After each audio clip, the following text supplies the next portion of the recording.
अपने बूते से बाहर भी चैलेंज मत कीजिए, व्यूज शायद मिल जाए पर क्रेडिबिलिटी खो जाएगी। अपनी खलीहर डिमांड्स के साथ अभिजीत दीपके फिर सामने हैं। उनको लगता है कि वो देश का पॉलिटिकल विजन सेट कर रहे हैं। सेट वो खुद की पार्टी भी नहीं कर पा रहे, वो भी कालनेमी की मदद से हो रही है, पर दिखाने के लिए बड़े विजनकारी बन रहे हैं।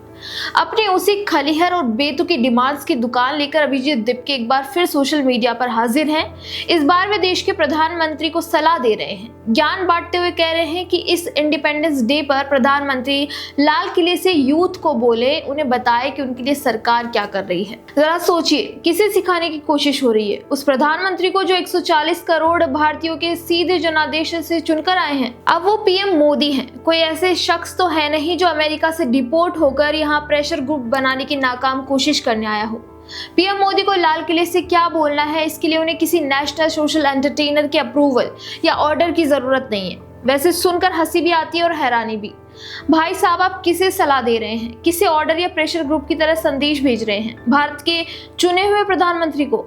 असल में ये और कुछ नहीं, सिर्फ क्रेडिट खाने की एक नाकाम कोशिश है।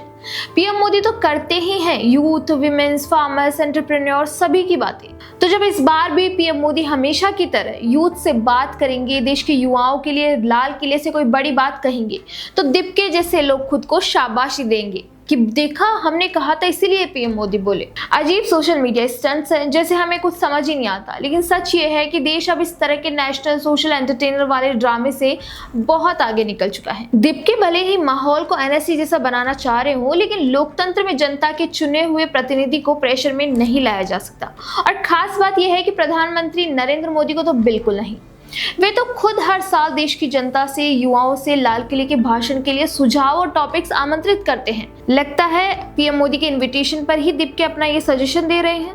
खैर, आइए आपको एक छोटी सी यात्रा पर ले चलते हैं कि पिछले सालों में पीएम मोदी ने स्वतंत्रता दिवस पर युवाओं के लिए क्या कहा, ताकि दीपके जैसे लोगों की याददाश्त थोड़ी ताजा हो जाए। 2023 में पीएम मोदी ने देश के युवाओं को त्रिवेणी शक्ति का मुख्य आधार बताया। उन्होंने कहा था कि भारत के पास युवाओं के लिए आसमान से भी बड़े अवसर हैं। स्पेस से लेकर एआई और स्टार्टअप्स तक युवाओं को 2047 के विकसित भारत का लीडर घोषित किया था। मतलब एआई और स्टार्टअप्स की बातें जो आज दुनिया कर रही है, उसे पीएम मोदी ने 2023 में लाल किले से करके यूथ को इससे जोड़ने की कोशिश कर दी थी। आज मेरे युवाओं ने दुनिया में पहले 3 स्टार्टअप इकोसिस्टम में भारत को स्थान दिला दिया है। विश्व के युवाओं को अचंभा हो रहा है भारत के इस सामर्थ्य को लेकर के, भारत की इस ताकत को देख करके। आज दुनिया टेक्नोलॉजी ड्रिवन है और आने वाला युग टेक्नोलॉजी से प्रभावित रहने वाला है। और तब टेक्नोलॉजी में भारत की जो टैलेंट है, उसकी एक नई भूमिका रहने वाली है। 2024 में उन्होंने किसी राजनीतिक बैकग्राउंड के बिना आने वाले 1 लाख गैर राजनीतिक युवाओं को राजनीति में लाने का ऐतिहासिक आह्वान किया था। लगता है दीपके उसी से इंस्पायर होकर खुद का राजनीतिक जीवन शुरू करने का प्रयास कर रहे हैं। मुश्किल है, आदमी 30 के ऊपर भी और बेरोजगार भी। लोग राजनीति को हमें परिवारवाद और जातिवाद से मुक्ति दिलानी होगी। आज मैं देख रहा हूं मेरे सामने जो नौजवान है, उसमें लिखा हुआ है माय भारत, जिस संगठन का नाम है उसकी चर्चा लिखी है, यहाँ बहुत बढ़िया तरीके से लिखा हुआ है। माय भारत के अनेक मिशन है।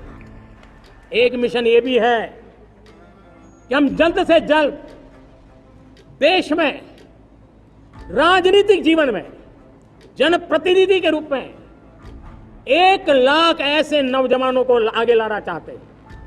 शुरुआत में 1 लाख नौजवानों को आगे लाना चाहते हैं, जिनके परिवार में किसी का भी कोई राजनीतिक बैकग्राउंड ना हो, जिसके माता पिता, भाई बहन, चाचा, मामा, मामी कभी भी राजनीति में नहीं रहे, किसी भी पीढ़ी में नहीं रहे, ऐसे होनहार नौजवानों को फ्रेश ब्लड 1 लाख, चाहे वो पंचायत में आए, चाहे नगर पालिका में आए, चाहे जिला परिषदों में आए, चाहे विधानसभा में आए, लोकसभा में आए।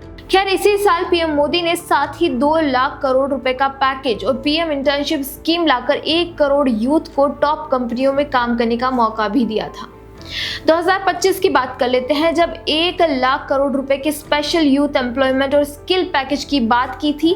युवाओं के हक, उनकी नौकरी और सुरक्षा के लिए घुसपैठ रोकने की बात उठाई थी और युवाओं को सेमीकंडक्टर का क्रिएटर बनने का विजन दिया था। हमने उस बोझ से मुक्त होकर के मिशन मोड में सेमीकंडक्टर के काम को आगे बढ़ाया।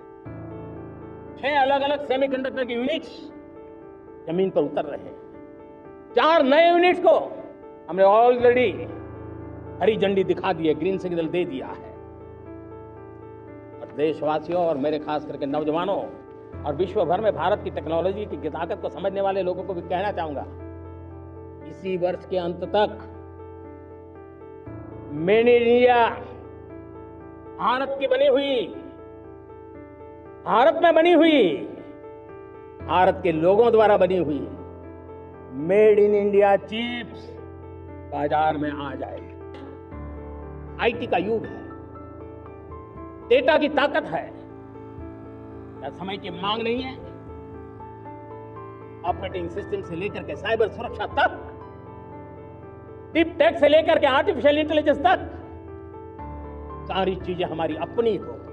और बात सिर्फ भाषण तक सीमित नहीं रहती। पिछले 10-12 सालों से एक ऐसी परंपरा चली है जो दुनिया में शायद ही किसी नेता ने फॉलो की हो।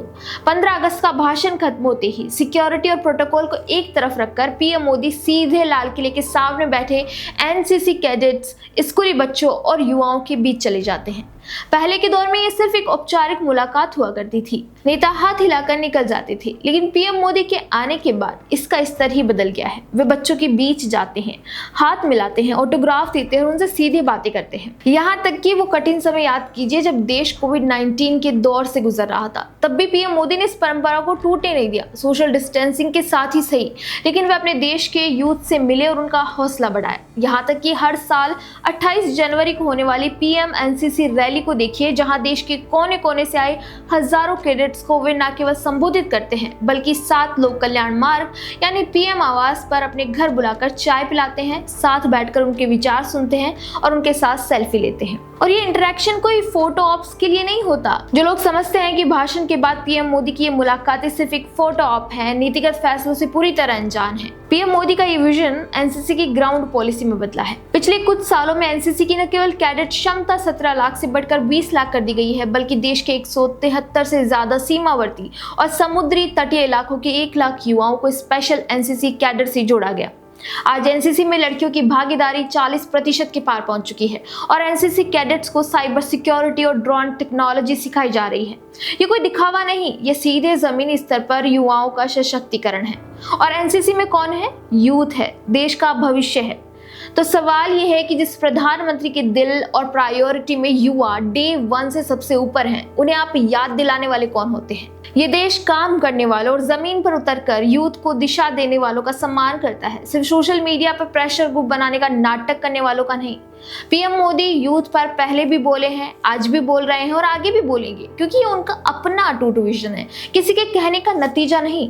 अपने सोशल मीडिया ऑप्टिक और केजरीवाल की तरह क्रेडिट चोरी की स्ट्रेटेजी अपने पास रखिए और द पैम्फलेट के सवालों का जवाब दीजिए। ये एफआईआर की धमकियां देने से क्या होगा?